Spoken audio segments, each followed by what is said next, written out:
Hey friends, welcome to another episode of Trekking Tuesday. We are going to attempt the film a Cooking with Bob episode. I'm going to try to bake some brownies. This ought to be interesting.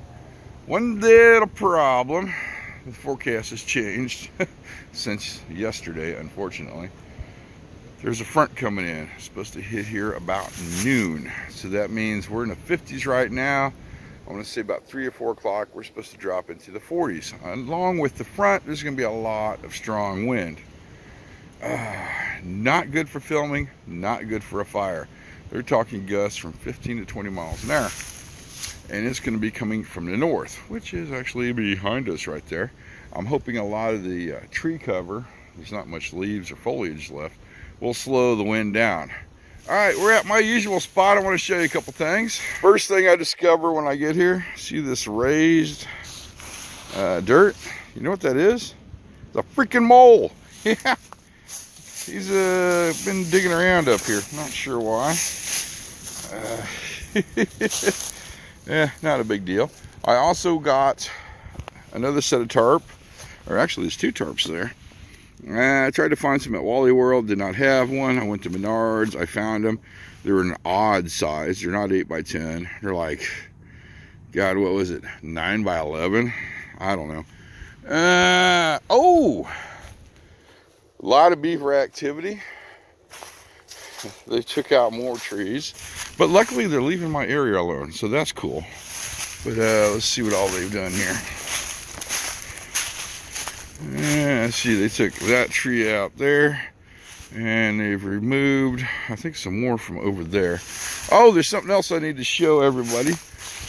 Last week, when I was hiking out, Lee was asking what this red marker was down here, and we're gonna go take a look at it real quick. I think this is dry yet.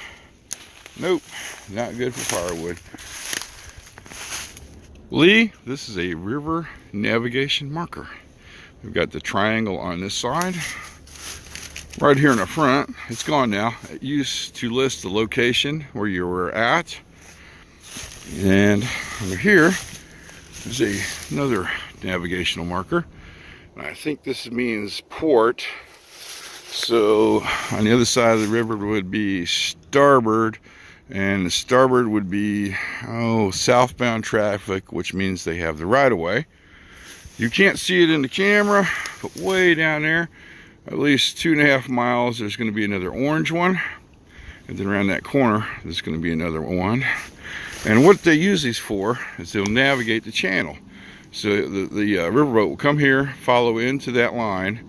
When they get about halfway, they come out this way, follow into the line of this marker. And then when you get around a corner, there'll be another one down there somewhere, and they can follow into that line. Of course, everything's GPS based nowadays, so it's not a big deal. And then on down, there'll actually be a river mile marker, which we might go down and look at that after a while. Well, after we get the video done. All right, so that's what that is. Hope that answered your question, Lee. I think first on the agenda is we're going to get the shelter put up. So I'm going to put it right there. I looked at the time. We've got an hour and 30 minutes before the front supposedly gets here. So we'll see how that goes. And I grabbed some more wood here. Getting quite a collection, huh? And I need a better, harder piece of wood. Giggity. I'm so leaving that in there. I think this one's going to be great for cooking. Solid, no dry rot yet. And like everything else up here. Tarp is set up. Dun, dun, dun. I've got it staked down good too, just in case.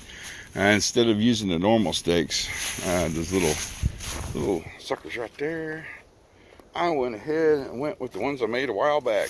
Got a whole mess of them. I think, okay, the wind's hitting the back and on this side right here. I think I'm going to try to put one side on and see what happens. I don't know if it's going to work. We're winging it. I'm going to grab one of these tarps and I guess somehow drape it from here to there on down and just fold the back of it over to go that way and then tie it off somewhere. I have to say, I'm very impressed with the side I put on. Oh, here comes that wind. Basically what I did, I just took some cordage and tied it up here to this support pole. Yeah, and that grommet didn't line up with the crap, but no worries. Did the same thing here, tied that up. Then we came down here, and of course this grommet lined up, so I just took the cordage, put it through there, went down to this grommet, tied it off at the bottom, threw in a bigger stake, got it nice and taut. I took some leftover cordage I had here and put it in between this pole and that pole, hopefully to take some of the stress off the grommet so it doesn't rip out on me. On the inside, I rolled it up and I took a beaver chew log and just set it down on top of it and kept it nice and taut. Put my hiking staff up there for a little pressure because it is blowing in every once in a while. And the leftover tarp I'm just going to use for a cooking area. Speaking of cooking, we need to figure out placement for the fire. Since the wind is coming in at this radius right here at us, that's why I only put one side up. I don't think I'm going to put the other one up. If not, I'm probably going to get smoked out. I'm thinking where my gloves are is going to be our best location. That way the tarp is blocking most of the wind and the smoke will just float out over the water. The front hasn't rolled in yet, thank God. I'm thinking maybe 30 minutes if the weather man is right, which I doubt. Just like they said, that front is here. Every once in a while I get some really nasty wind gusts to the point where I'm getting concerned about the fire. I just need to get a good bed of coals going. I've got plenty of sand right here. If I'm thinking it's getting out of control, I can throw the sand over there, put the fire out, no problem at all. Got this wood here cut for the top of the fire pit because we're going to actually turn that into an oven. I've got all my other wood cut. We've got hardwoods all the way down to soft crappy wood.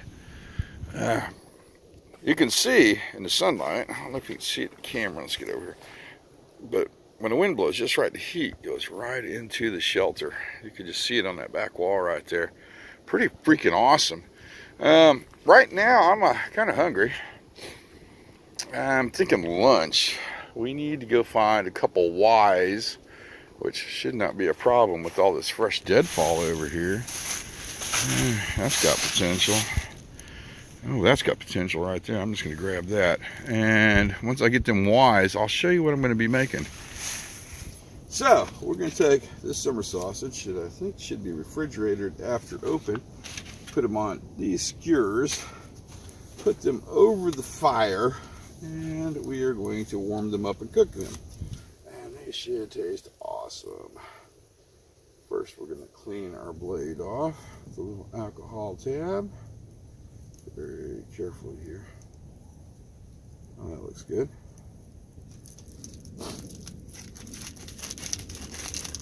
Dear Lord, that fire's hot. And skin it.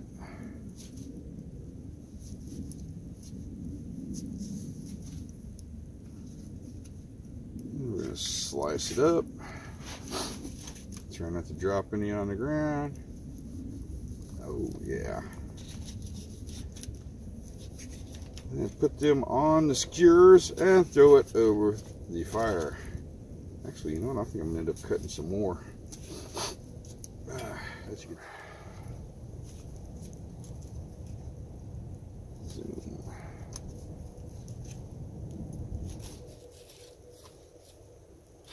Oh, wow. Spread this out a little bit. What the heck happened here?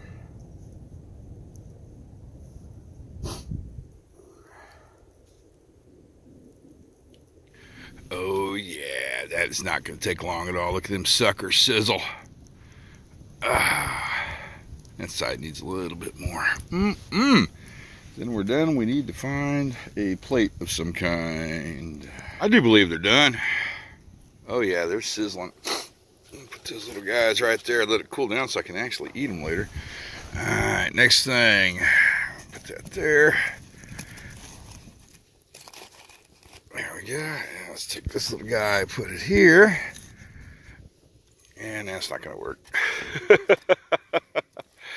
There, and we're going to put our teacup on there, and we're going to make a brew. I think dandelion tea, maybe.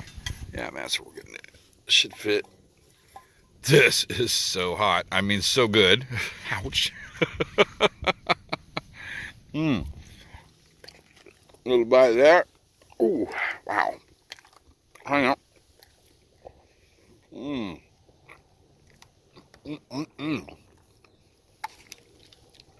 a little bit of cheese. I see in a couple minutes our tea should be ready.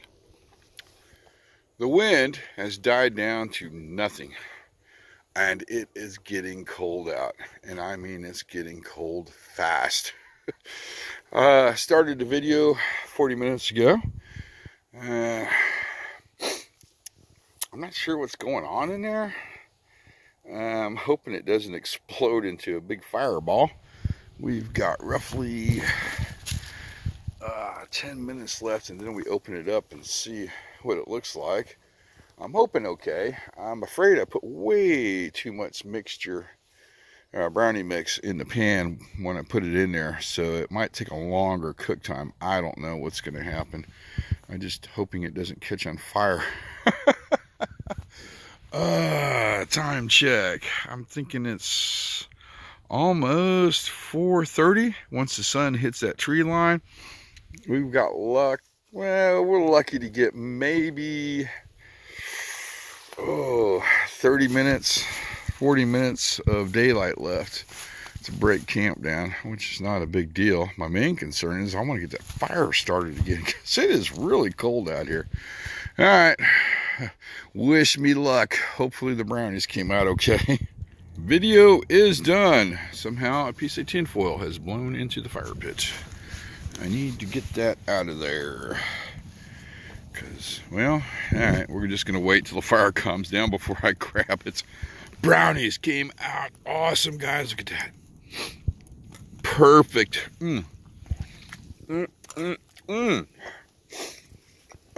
Sun is down. We've got roughly maybe 30 minutes of daylight left, so I need to kind of clean my area up. I do believe we're definitely coming out in the dark today. Not a big deal, but it's worth it. These brownies are awesome. This is where we're at right now. We have exactly 10 minutes of daylight left.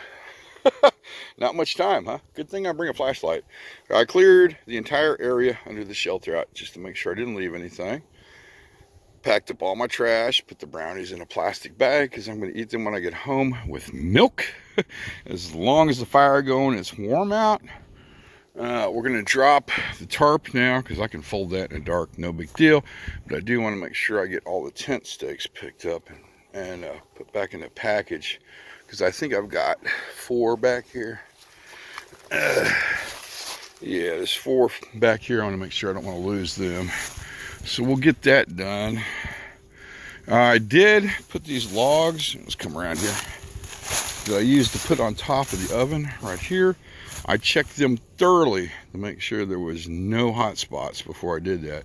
If there were, I was going to run off and just throw them in a river. All right, so let's get this tarp down next. I'm rolling up this Harbor Freight tarp, and it is not the same as the Walmart tarp. You kind of look at that there, and the outside of it.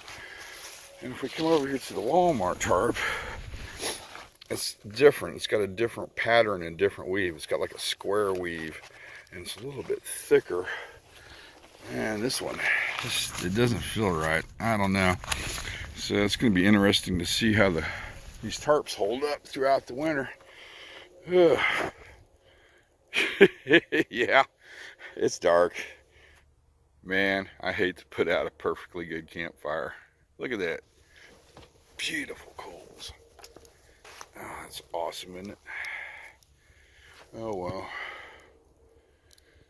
Guess we need to pack up and head out anyway. It has really gotten cold, friends. Fire is out. I stomped the heck out of it. Area is cleaned up. No trash left. Check that wood one last time. It is good. We're going to start our hike out. Can't see a darn thing. Ah, that's why we brought the flashlight. Oh, wow. It's so cold it's messing with the flashlight. That's not good. Huh. One last look. Didn't leave any tent stakes. Man, I hate to leave. That was a perfectly good campfire. Check out that triangle.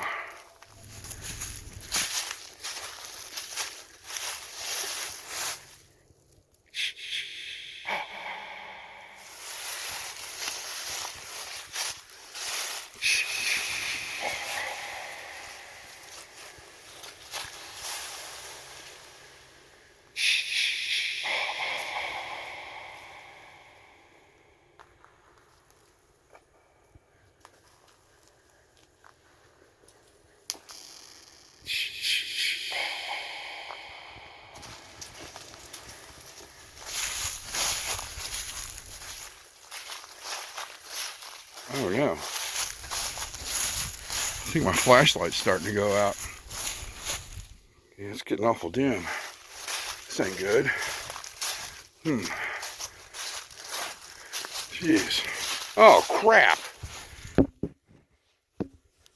Flashlight's out. Oh man. I don't know how far I am from the trailhead. Whew. It's kind of scary. I can barely see the trail. Oh, it's close there.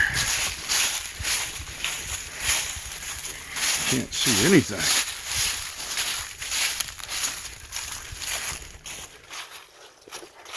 Have no fear, friends. We made it back to the Mountaineer. And the light didn't go out. I was just kind of screwing around. See, it's working fine.